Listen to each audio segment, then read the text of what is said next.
Welcome back to Most Amazing. You wanted a part 2? You got it. Let's do it. This one's good. Here are the top 10 unsettling events in history that will make you question reality, part 2. Number 10, the Lioness of Brittany.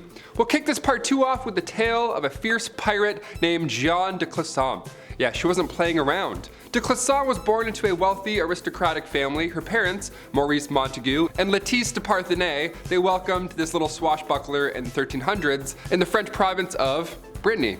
Starting to get it now. Her first marriage was young, but it had real love, which is a nice change for this time period and, history in general.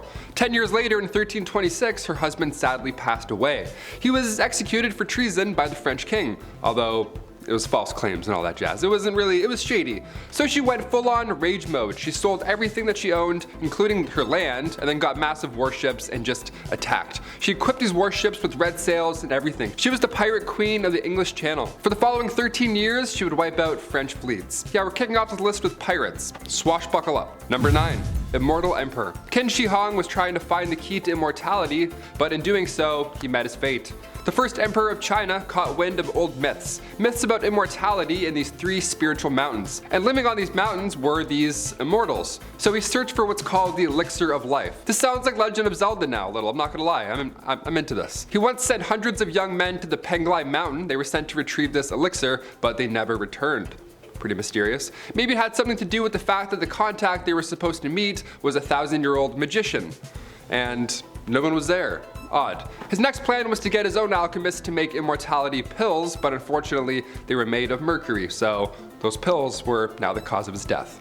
Don't eat mercury. Let's move on. Number 8, the royal rule. Queen Elizabeth II, still rocking to this day. She's been known for a few cute, quirky queen things, Like one of my favorites, for example, she has somebody on payroll who works there who breaks in new shoes for the queen. That's their job. Every time I buy Vans, my ankle always rubs, If only I were the Queen Elizabeth II.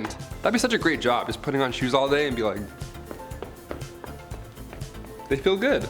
She's so old and sweet, she's like, they look good. One of the craziest things I've ever heard, and the reason why we're on this list today, is that the queen has a royal rule. Absolutely, positively, no crust on her sandwiches. Or else. This has been a no-go for about 150 years, and runs in the family. Honestly, yeah, damn right it has. Queen Victoria and Prince Albert, they viewed anything square-shaped as bad luck because it looked like a coffin. I mean, I personally have never thought of funerals while eating grilled cheese sandwiches, but I guess now I will. Thanks, Prince Albert. Imagine that's your job. My hands would be so shaky. I would just eat the crust, just to make sure. I'd do it for the queen. I'd be like, oh, your majesty, yes. Just full of crust mouth. I'm like, that's so dry. Horrible, what a horrible job. I'm gonna cut it off though, I have to just. Number 7, Nero's Golden House. We mentioned the Festival of Drunkenness on part 1, so I had to include Nero's Golden House for part 2. Yeah, history is crazy when you start to hear of these party houses. These rooms specifically made for ancient Roman parties. Nero built one, and it was a massive golden house. He used it every day for years and years just to party and just get drunk and have a good time. We're not even sure how big it was. I mean, some historians say it covered 100 acres of land.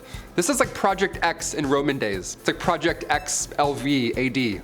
That's long-awaited prequel right there. There we go. This golden house was in the center of Rome, and it's important to note that this was also the time where people of Rome were starving. This was one of the last things Nero really did before he was pushed out and pushed off the throne. You don't say. Weird. On top of this golden palace, he had this massive dome, of course containing gold-plated walls and an artificial lake, just all the wrong stuff to be focusing on at this time.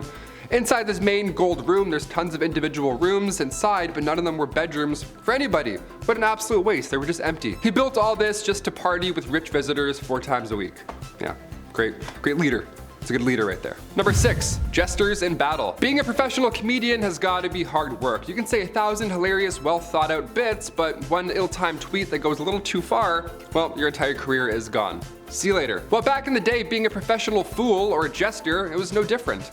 You needed to find the balance of humor and wit, but it was a lot harder back then, if anything. Most of these jesters were given role of advisor to the king and queen. The phrase, "don't shoot the messenger," yeah, this is where it comes from, historically. The jester would have to tell them bad news, but in a positive way, For example, back in 1340, King Philippe IV, his entire fleet was destroyed in a naval battle. The British completely wiped them out. It was an otherwise devastating loss, but the jester, This guy, he brought the news in a positive way. He said to the king, they don't even have the guts to jump into the water like our brave French did. Where if that was some random dude, his knees would be shaking. He has to tell the king horrible news. He's not used to that. Jesters, on the other hand, they're used to farting on the king's lap. They're the ones to advise for sure. No matter what the message was, this jester had to go deliver it in his, quirky tone. Sometimes the jester would kick off an entire battle, middle of a field. He would have to go and demand the opposing side to retreat while also roasting them at the same time. It's the king's way of getting the enemy to attack first, know what I mean? So they send the jester to go and talk. But he's also a jester. He can say whatever he wants to get you riled up. That's the best part. He just runs up like, hey, the king said he doesn't want to fight anymore. Yeah, land's all yours. Apparently he has something called ligma. Number 5, a lot of food. This next one, honestly, I think we can do it, Chris. I'm not gonna lie. The right day, I think we could both probably do this. Back in 1720, the Manchu Han Imperial Feast was the ultimate dining experience. I do all-you-can-eat sushi every now and then with the guys. This was like, whew, next level. Historically, besides a food fest, this was a peace offering between both the Manchu and Han Chinese. The Emperor, Exanui, hosted the celebration on his birthday, which to that I say, great timing. What better way to spend your 66th birthday than to eat 300 different dishes from both parties? Let's do it. Leopard meat, rhino tail, camel humps, just insane items on this menu to begin with, first of all in one go. Yeah, it's not like Caesar salad and then Greek salad and then maybe wings tossed in hot, ooh, to get cheeky. No, it's massive animals, like here's your rhino, what else do you want? Hope you're hungry. One restaurant today still offers those services for such a dinner party in case you're interested. It only cost you about $54,000, so maybe bring a date? I don't know. Chris, what are you doing after work? There you go, that's all. Done. Number 4, mouse skin eyebrows. Stuart Little, if you're watching this, you're gonna wanna cover those little eyes, trust me. In the 1800s, the cosmetic game was a bit harsh. Yeah, it turns out eyebrows had a rough go. Okay, let's talk about it. Eyebrows back then were completely plucked off in the 1800s in order to make the forehead look bigger. That was the key to finding true love in the 1800s. You just needed a 5 head, apparently. This idea didn't last forever, thankfully, but before it got better, it had to get worse. In the late 17th and early 18th century, ladies would completely shave their eyebrows off and then glue on mouse skin. And the glue game was weak back then too, so you only had one shot. Better eyeball that, you better hope it's good, or else you'll be like, looking like that all day. Good evening, sir. Number 3, heart of glass. Alexandria of Bavaria, the royal who believed she had swallowed a grand piano made of glass. History is wild. The 23-year-old Bavarian princess was quite the scholar. She was known to enjoy literature. It was a hobby of hers, dare I say. But she equally put energy into convincing those around her that she had swallowed a piano made up entirely of glass. When she was a child, she just and ate a piano. So she says. She grew up afraid that her inner piano would shatter. Every time my voice cracked growing up, I should have said that instead. I should have been like, oh, sorry, it's my inner glass piano. It's just untuned.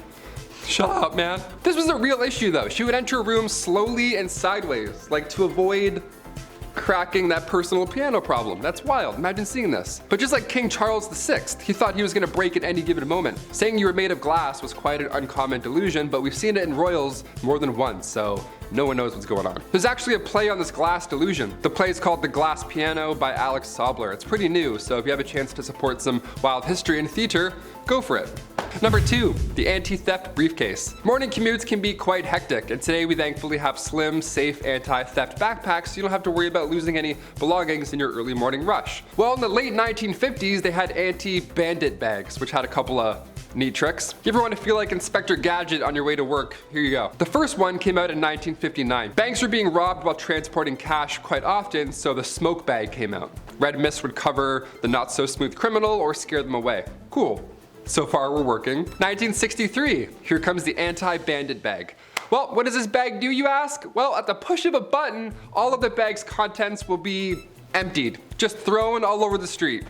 Sick.